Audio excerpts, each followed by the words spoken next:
আসসালামু আলাইকুম। বাংলাদেশ বেতার রংপুর স্থানীয় খবরে আমন্ত্রণ জানাচ্ছি সিফাত রোমানা। তরুণদের দেশ গড়ার অঙ্গীকার, জনসেবায় স্থানীয় সরকার। এই প্রতিপাদ্যে জাতীয় স্থানীয় সরকার দিবস উপলক্ষে বিভাগীয় নগরী রংপুরে গতকাল বিভিন্ন কর্মসূচি পালিত হয়। এই উপলক্ষে জেলা কালেক্টরেট সম্মেলন কক্ষে এক আলোচনা সভা অনুষ্ঠিত হয়।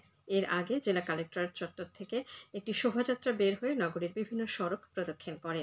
এদিকে লালমনিরহাট, কুড়িগ্রাম, গাইবান্ধা ও জয়পুরহাট জেলাসহ বিভিন্ন উপজেলায় নানা কর্মসূচির মধ্য দিয়ে স্থানীয় সরকার দিবস পালিত হয়েছে।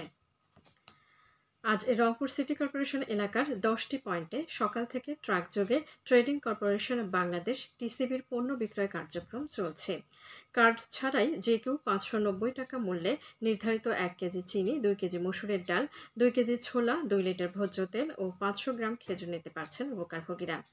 নগরীর সুরভি উদ্যান, চেকপোস্ট, দর্শনা মোড়, ধাপ জেলখানা গেট, সালেক পাম্প, সিও বাজার, জেলা স্কুল মোড়, হোটেল নর্থ ভিউয়ের সামনে, আলমনগর দুদক অফিস ও পূর্ব শালবন আরসিসিআই স্কুলের সামনে ট্রাকযোগে টিসিবির পণ্য বিক্রয় করা হচ্ছে।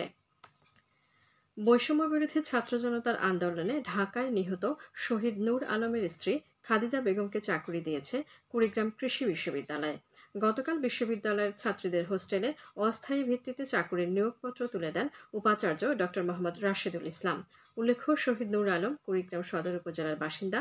গত বছরের 20 জুলাই সন্তান সম্ভবা স্ত্রীকে রেখে ঢাকায় ছাত্র জনতার আন্দোলনে পুলিশের গুলিতে তার মৃত্যু হয়। জয়পুরহাটের পাঁচবিবিতে বৈষম্য বিরোধী ছাত্র আন্দোলনের শহীদ নজিবুল সরকার বিশালের পরিবারকে সেমি পাকা ঘরের চাবি হস্তান্তর করা হয়েছে।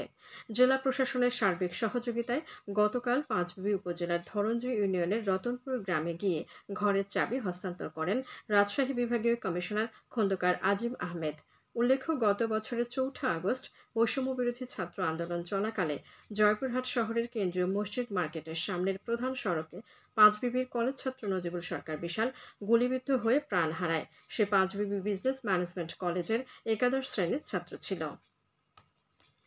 এদিকে গতকাল জয়পুরহাটের রাজশাহী বিভাগীয় কমিশনারের অংশগ্রহণে 2টি পৃথক মতবিনিময় সভা এবং প্রকল্প বাস্তবায়ন, পরিবীক্ষণ ও মূল্যায়ন বিষয়ক সেমিনার অনুষ্ঠিত হয়েছে।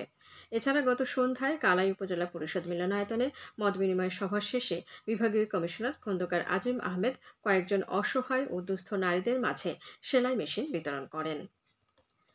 রংপুর মেট্রোপলিটন এলাকায় অপারেশন ডেভিল হান্টে মোহাম্মদ ফিরোজ কবির নামে একজন সহ অন্যান্য বিশেষ অভিযানে গত 24 ঘণ্টায় 14 জনকে গ্রেফতার করেছে পুলিশ। আজ দুপুরে রংপুর মেট্রোপলিটন পুলিশের মিডিয়া সেল থেকে এ তথ্য নিশ্চিত করা হয়। লালমনিরহাটের হাতীবান্ধায় ধুবনী এলাকায় অবৈধভাবে তিস্তা নদী থেকে বালু উত্তোলন বন্ধে গতকাল ভ্রাম্যমাণ আদালত পরিচালনা করা হয়। অভিযানে 2 ট্রলি মালিককে 50,000 টাকা জরিমানা করা হয়। ভ্রাম্যমাণ আদালত পরিচালনা করেন উপজেলা সহকারী কমিশনার মোহাম্মদ দুলাল হোসেন। কুড়িগ্রামের রাজারহাট মাসিক আইনশৃঙ্খলা কমিটির সভা গতকাল উপজেলা সম্মেলন কক্ষে অনুষ্ঠিত হয়েছে।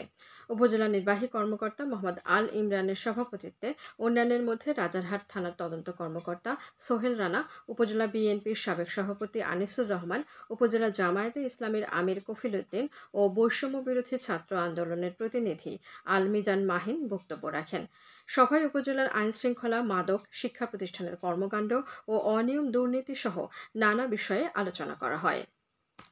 প্রান্তিক জনগোষ্ঠী নিয়ে সাংবাদিকদের নিবিড়ভাবে সংশ্লিষ্ট বিষয়ে সমৃদ্ধ এবং উৎসাহিত করতে মিডিয়া ফেলোশিপ দেওয়ার উদ্যোগ নিয়েছে social equality for effective development seed.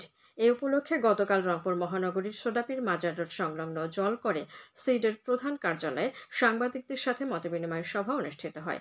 সভায় সিডের নির্বাহী পরিচালক সারথী রানী সাহা জানান, রংপুর সহ দেশের 10 জেলা থেকে 16 জন সাংবাদিককে মিডিয়া ফেলোশিপ দেওয়া হবে। কুড়িগ্রামের রাজারহাটে রংপুর বিভাগ কৃষি ও গ্রামীণ উন্নয়ন প্রকল্পের আওতায় উপজেলা পরিষদ চত্বরে 3 দিনব্যাপী কৃষি মেলা শুরু হয়েছে।